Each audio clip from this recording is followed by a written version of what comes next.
ಈಗಲೂ ವಿರೋಧ ಮಾಡ್ತಾರೆ ಅಂತ ಅನಿಸುತ್ತೆ. ಈಗ ಮಾಡಲ್ವಾ? ಗ್ಯಾರಂಟಿಗಳನ್ನ ವಿರೋಧ ಮಾಡಲ್ಲ ನಾವು.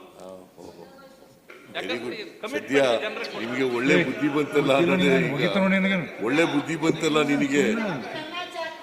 ಅದಕ್ಕೆ ಸ್ವಲ್ಪ ಕೂಡ ಮಣಿ ಒಳ್ಳೆ ಬುದ್ಧಿ ಬಂತಲ್ಲ.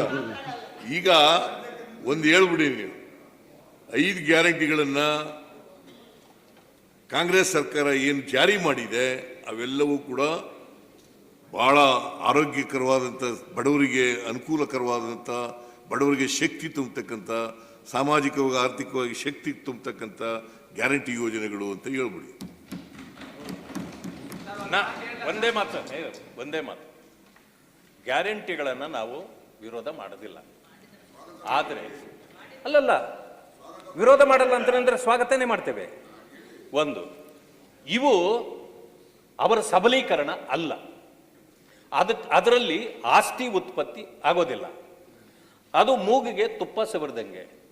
ಆ ಜನರಿಗೆ ಆ ತಾತ್ಕಾಲಿಕವಾದ ಶಮನ ಮತ್ತು ಇವುಗಳನ್ನು ಕೊಟ್ಟಿರ್ತಕ್ಕಂಥದ್ದು ಚುನಾವಣೆಯ ಗಿಮಿಕ್ಕು. ಆದ್ರಿಂದ ನಾನು ಯಾಕೆ ಆ ಮಾತನ್ನು ಹೇಳಿದೆ ಅಂದ್ರೆ, ಯಾಕೆ ಹೇಳಿದೆ ಅಂದ್ರೆ, ಅದನ್ನ ಕಾಪಿ ಹೊಡೆದು ಮ್ಯಾನಿಫೆಸ್ಟೋದಲ್ಲಿ ಯಾವ ಕಾರಣಕ್ಕೆ ಕಾಪಿ ಹೊಡೆದ್ರಿ? ಆ ಕಾರಣ ಬಡವರ ವಿರೋಧಿಗಳವರು ಸಭಾಪತಿಗಳೇ ಇದನ್ನ ಯಾಕೆ ಮಾಡಿದ್ರು? ಮತ್ತೆ ಅವ್ರ ನಾಯಕರು ಇದನ್ನ ಹೇಳಿ ಕಾಪಿ ಹೊಡೆದಿಗಳು ಯಾಕೆ ಮಾಡಿದ್ರಿ? ಇದನ್ನ ಯಾಕೆ ಮಾಡಿದ್ರಿ? ಅವರು ಮಾಡ್ತಾರೆ ರಾಜಕಾರಣ ಸರಿ, ಸರಿ ನೀವು ಮಾಡಿದ್ರೆ ಸರಿ, ಈ ಸಾರಿ ಸರಿ. ಅದಕ್ಕೆ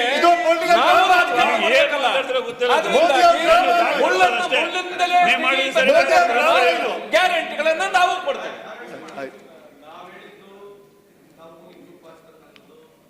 ಇದು ಯಾವುದು ಹ್ಯೂಮನ್ ರಿಸೋರ್ಸ್ ಡೆವಲಪ್ಮೆಂಟ್ ಅಲ್ಲ ಅಂತ ತಾವು ಹೇಳಿದ್ರೆ ಒಪ್ಪೋಣ.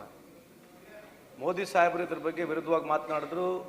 ಅವರೇ ಇಡೀ ಎಲ್ಲ 5 ರಾಜ್ಯಗಳಲ್ಲಿ ಹೋಗಿ ಅದ್ರ ಬಗ್ಗೆ ಭಾಷಣ ಮಾಡಿ ಮ್ಯಾನಿಫೆಸ್ಟೋನಲ್ಲಿ ಮಾಡಿದ್ರು. ಇದನ್ನೆಲ್ಲ ಒಂದು ಸೈಡಿಗೆ ಇಟ್ಬಿಡೋಣ. 11 ವರ್ಷ ಆಯ್ತು, 15 ಲಕ್ಷ ರೂಪಾಯಿ ಕೊಡ್ತೀವಿ ಅಂತ ಹೇಳಿದ್ರು. ಇದಕ್ಕೊಂದು ಈಗ ಇದು ಸುಳ್ಳು. ಒಬ್ರು ಮಾತಾಡಿ.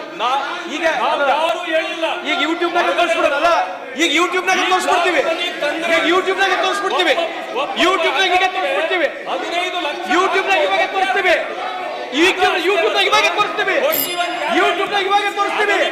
ಅಮಿತ್ ಶಾ ಹೇಳಿದ್ರೆ ಬಂದು ಇದು ಜುಮ್ಮಲ ಅಂತ ಹೇಳ್ತಾರೆ. ಅಮಿತ್ ಶಾ ಹೇಳ್ತಾರೆ ಜುಮ್ಮಲ ಅಂತ ಹೇಳಿ.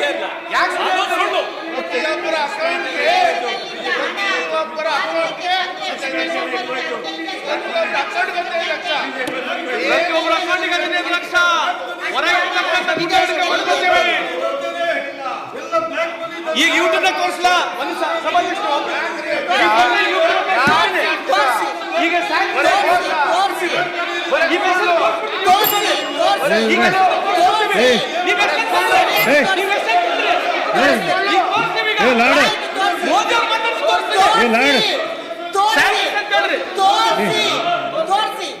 ಮೊಬೈಲ್ ಕೊಡ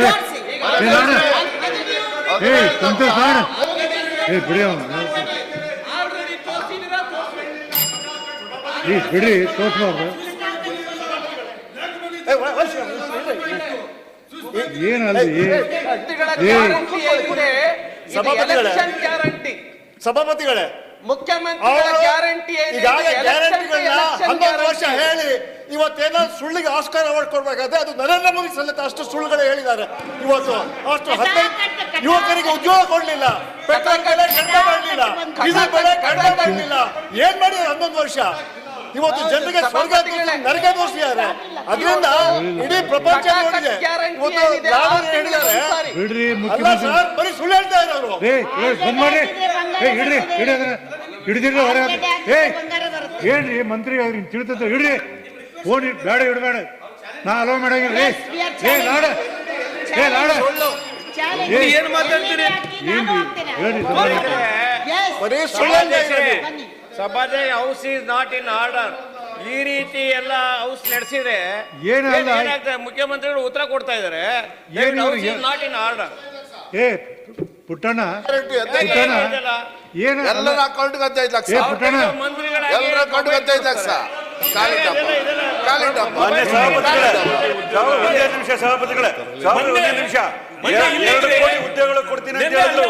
11 ವರ್ಷಕ್ಕೆ ಎಷ್ಟು ಉದ್ಯೋಗ ತಪ್ಪಿದ್ದಾರೆ ಹೇಳಿ.